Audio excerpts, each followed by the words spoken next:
Hello everyone.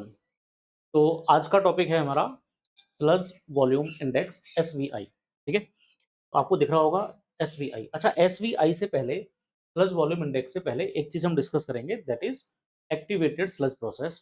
और हमारा objective इसमें एक्टिवेटेड स्लज प्रोसेस को पढ़ना नहीं है। हम जितना स्लज वॉल्यूम इंडेक्स के लिए एक्टिवेटेड स्लज प्रोसेस चाहिए होगा उसके बारे में थोड़ी सी बात करेंगे। देखिए, ये जो पूरा आपको फ्लो डायग्राम दिख रहा है, ये जो फ्लो चार्ट दिख रहा है, ये एसवीआई, ये एक्टिवेटेड स्लज प्रोसेस का है।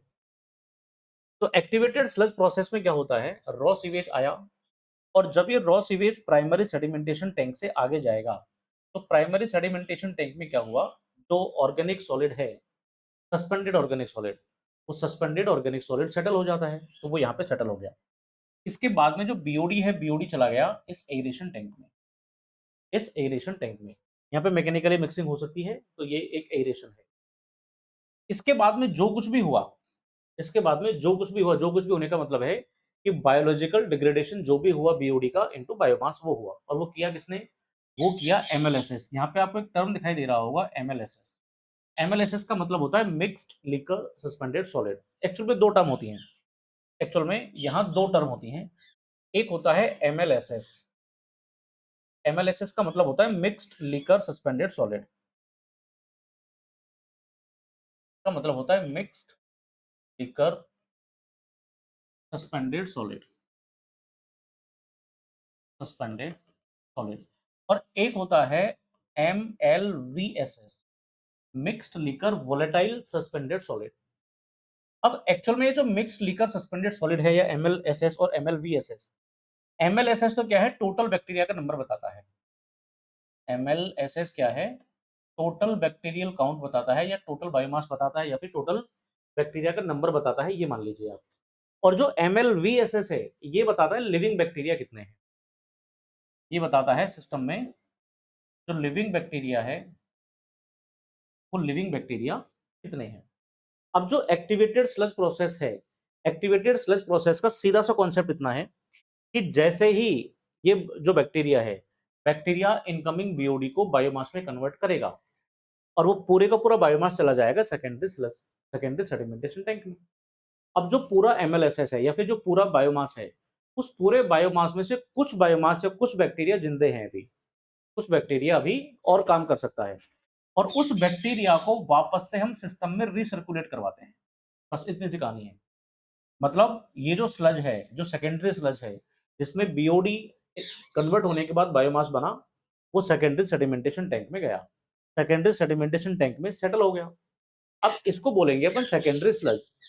इस सेकेंडरी स्लज में जो बायोमास है, कुछ बायोमास जिंदा हो सकता है, मतलब जिंदा बैक्टीरिया है, और वो जिंदा बैक्टीरिया वापस आने वाले इनकमिंग बीओडी को और कंज्यूम कर सकते हैं इफेक्टिवली।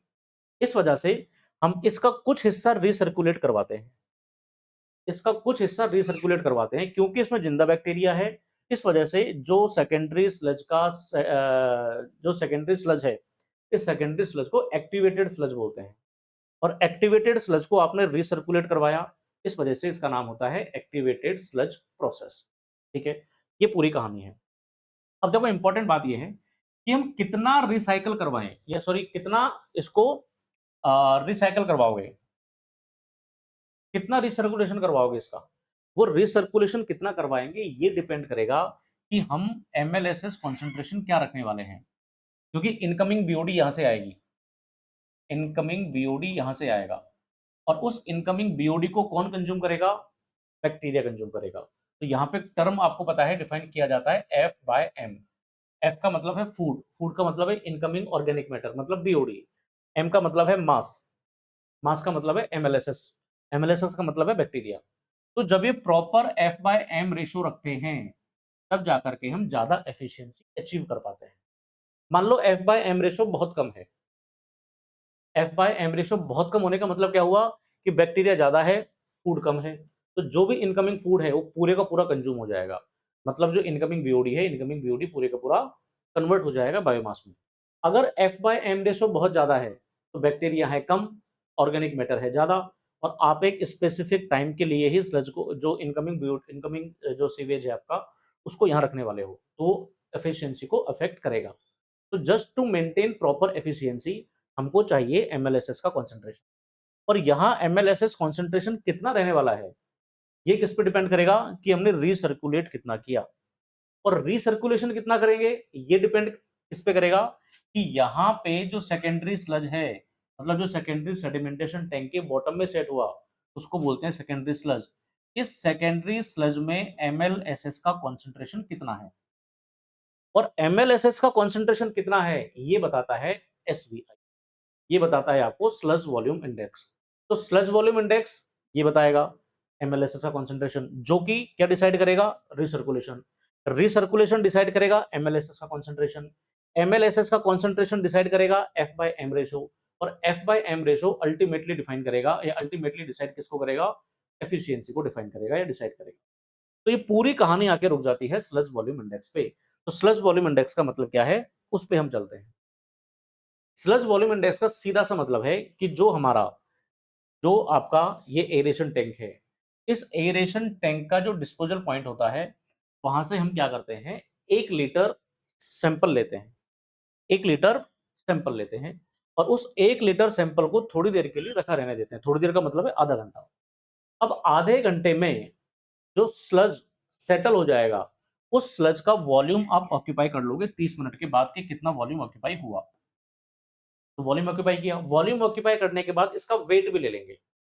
हम ये देखते हैं कि पर ग्राम स्लज, 1 ग्राम स्लज 30 मिनट तक सेटल होने के बाद कितना वॉल्यूम ऑक्यूपाई करता है। वापस बोल रहा हूं, 1 ग्राम स्लज 30 मिनट सेटल होने के बाद कितना वॉल्यूम ऑक्यूपाई करता है, उसको बोलते हैं स्लज वॉल्यूम इंडेक्स। तो यहाँ पे डेफिनेशन क्या है, SVI is the volume in ml, ठीक है, ये ध्यान रखना। और जो 1 ग्राम स्लज है, वो 1 ग्राम स्लज कितना वॉल्यूम ml में कितना वॉल्यूम ऑक्यूपाई करेगा। तो इसकी जो यूनिट निकल के आएगी वो निकल के आएगी ग्राम पर ml, ध्यान रखना। इसकी जो यूनिट निकल के आएगी वो निकल के आएगी ग्राम पर ml। तो sludge volume index is the volume in ml occupied by 1 gram of sludge after 30 minutes of settling in a liter measuring cylinder। ठीक है, देखो क्या किया, बेसिकली आपके पास ये एरेशन टैंक था, ठीक, जिसमें सब कुछ एक्टिवेटेड स्लज प्रोसेस, पूरा जो बायोलॉजिकल कन्वर्जन है वो चल रहा है। ये हमारे पास एरेशन टैंक है, ये हमारे पास एरेशन टैंक है। इस एरेशन टैंक के आउटफॉल से हमने क्या किया, 1 लीटर मिक्स्ड लिया, मिक्स्ड सॉल्ट लिया। अब जो 1 लीटर MLSS लिया है, 1 लीटर का यहाँ पे सैंपल लिया, उस 1 लीटर के सैंपल को हमने क्या किया, 30 मिनट तक अनडिस्टर्ब छोड़ दिया। हमने क्या किया, 30 मिनट तक अनडिस्टर्ब छोड़ा, किसको, 1 लीटर को। जब 30 मिनट तक इसको अनडिस्टर्ब छोड़ेंगे तो जो स्लज होगा वो कुछ स्लज सेटल हो जाएगा, यहाँ पे वो कुछ स्लज सेटल हो जाएगा। मान लेते हैं इस पे रीडिंग्स लिखा हुआ है, तो कितना सेटल हुआ, कितना उसने वॉल्यूम ऑक्यूपाई किया, समथिंग ml वॉल्यूम ऑक्यूपाई किया। अब ये जो, मान लीजिए x ml y ml कुछ भी ml है, मान लीजिए v ml वॉल्यूम ऑक्यूपाई कर लिया। ये v ml वॉल्यूम स्लज में कितने सैंपल में था, 1 लीटर में था। तो इसको क्या कहा जाएगा, ml पर लीटर। इसको कैसे डिनोट करेंगे, इतना वॉल्यूम ऑक्यूपाई किया 1 लीटर सैंपल ने आफ्टर सेटलिंग ऑफ 30 मिनट। इसके बाद में हम इसको वापस रीमिक्स करते हैं, और रीमिक्स करने के बाद इसको इवोपोरेट करवाते हैं। तो इवेपोरेशन के बाद इसमें टोटल सॉलिड कितना है, इसमें टोटल सॉलिड कितना है वो तो पता चल ही जाएगा। ग्रेविमेट्रिक टेक्निक से जैसे हम टोटल सॉलिड पता करते हैं, पूरे सैंपल को इवोपोरेट करवा के लगभग 104 डिग्री सेंटीग्रेड पे 24 आवर्स तक, तब तक आपको पता चल जाता है कि इसमें टोटल सॉलिड कितना है। मान लो x मिलीग्राम टोटल सॉलिड आया, तो हमारे पास जो x मिलीग्राम टोटल सॉलिड था उसने कितना वॉल्यूम ऑक्यूपाई किया, x मिलीलीटर। और इसकी कंसंट्रेशन कैसे बताएंगे, x मिलीग्राम, ये भी कितने लीटर में था, 1 लीटर में। तो ये भी है x मिलीग्राम पर लीटर। अब जो SVI है, SVI का मतलब होता है ml पर ग्राम, मतलब volume divided by x। Volume किसमें था, ml पर लीटर में। कंसंट्रेशन किसमें था, मिलीग्राम पर लीटर में। लीटर से लीटर कैंसिल हो, तो इससे हमारे पास जो यूनिट आएगा वो आएगा ml पर मिलीग्राम। लेकिन जो SVI होता है SVI का यूनिट होता है ml पर ग्राम। SVI का यूनिट होता है ml पर ग्राम, कि 1 ग्राम सस्पेंडेड 1 ग्राम मिक्स्ड लिकर 1 ग्राम मिक्स्ड लिकर 30 मिनट तक सेटलिंग अलाउ करने के बाद कितना वॉल्यूम ऑक्यूपाई करता है। तो इसका वॉल्यूम हो गया ml पर ग्राम। तो अब हमारे पास मिलीग्राम है, मिलीग्राम को ग्राम बनाना है, सिंपल। तो 1 मिलीग्राम में कितने ग्राम होते हैं? 10⁻³ ग्राम। तो ये हो जाएगा समथिंग ml डिवाइडेड बाय 10⁻³ ऊपर जाएगा तो 10⁻³ हो जाएगा, या 1000 लिख दो। तो बेसिकली अगर हम इसको फॉर्मुलेट करें अब, अब तो क्या हो जाएगा? समथिंग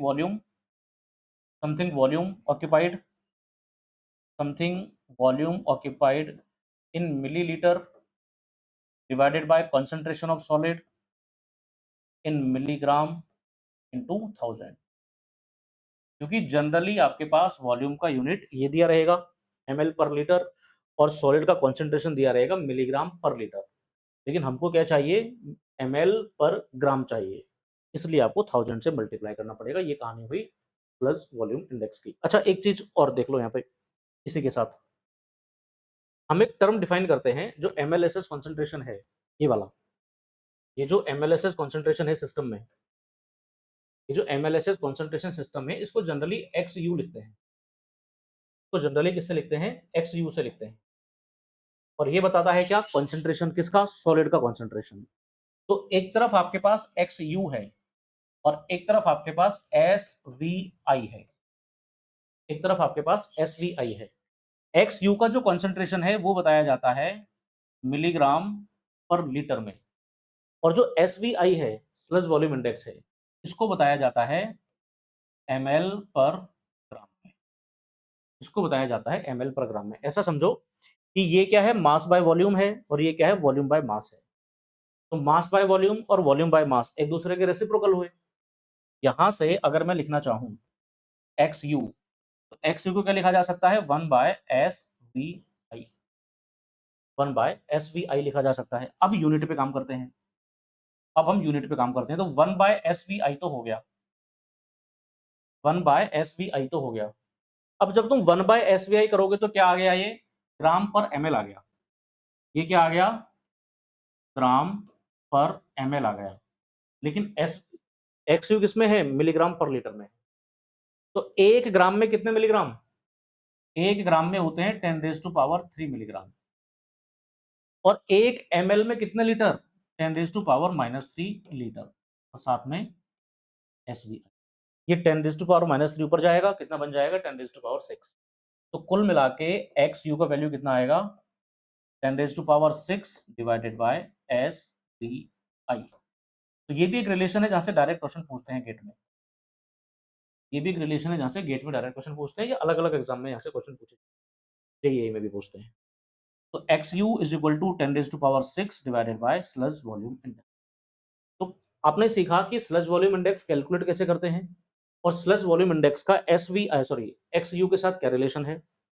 इसके बाद में एक चीज और देख लो कि स्लज वॉल्यूम इंडेक्स का वैल्यू जितना ज्यादा होगा, मतलब आपका जो स्लज है वो स्लज उतना ही वॉल्यूम ऑक्यूपाई कर रहा है ज्यादा, ठीक है, ml पर ग्राम। तो SVI मिलीलीटर पर ग्राम, अगर ये 100 से कम है तो एक्सेलेंट, मतलब आपके पास एक फिक्स्ड अमाउंट ऑफ सॉलिड है, जैसे मान लो 1 ग्राम, अगर वो 1 ग्राम सेटल होने के बाद कम वॉल्यूम ले रहा है, मतलब उसकी सेटलेबिलिटी अच्छी है। और अगर ज्यादा वॉल्यूम ऑक्यूपाई कर रहा है तो उसकी सेटलिंग कैपेसिटी या सेटलिंग कैरेक्टरिस्टिक बहुत अच्छी नहीं है। हमको चाहिए जिसका सेटलिंग कैरेक्टरिस्टिक ज्यादा हो, मतलब अगर सेटलिंग कैरेक्टरिस्टिक ज्यादा है तो उसमें MLSS का कॉन्सेंट्रेशन, सॉलिड का कॉन्सेंट्रेशन ज्यादा है। तो अगर SVI का वैल्यू 100 से कम आता है तो वो वेरी एक्सीलेंट कैटेगरी में आता है, एक्सीलेंट कैटेगरी में आता है, मतलब इसका जो सेटलिंग कैरेक्टरिस्टिक है वो अच्छा है, और इसको बोलते हैं कॉम्पैक्ट स्लज। अगर 100 टू 150 के बीच में आता है तो गुड, गुड सेटलिंग कैरेक्टरिस्टिक। अगर 150 से लेके 200 की कैटेगरी में आता है तो it is called fair, poor settling, या फिर फ्लफी स्लज होता है। और अगर 200 से ज्यादा है तो फिर ये कहा जाता है कि पुअर सेटलिंग कैरेक्टरिस्टिक है। यहाँ पे स्लज बल्किंग हो सकती है। स्लज बल्किंग होती क्या है, क्यों होती है, इसके बारे में अपन आगे किसी वीडियो में बात करेंगे, आगे किसी वीडियो में बात करेंगे। तो that was all about the sludge volume index. Again जो स्लज वॉल्यूम इंडेक्स है, स्लज वॉल्यूम इंडेक्स क्या चीज कवर करेगा कि एमएलएसएस कॉन्सेंट्रेशन कितना रहेगा। एमएलएसएस कॉन्सेंट्रेशन कितना होगा ये किस चीज को गवर्न करेगा कि हम रिसर्कुलेशन कितना करें। रिसर्कुलेशन कितना करोगे ये किसको गवर्न करेगा, इस सिस्टम के अंदर जो कंसंट्रेशन है वो कितना रहेगा। वो अल्टीमेटली किसको गवर्न करेगा, एफ बाय एम रेशो को गवर्न करेगा। और F by M ratio ultimately किसको गवर्न करेगा, एफिशिएंसी ऑफ सिस्टम को गवर्न करेगा। तो सबसे इंपॉर्टेंट चीज जो निकल के आती है यहाँ पे वो आती है sludge volume. Thank you so much, have a good day.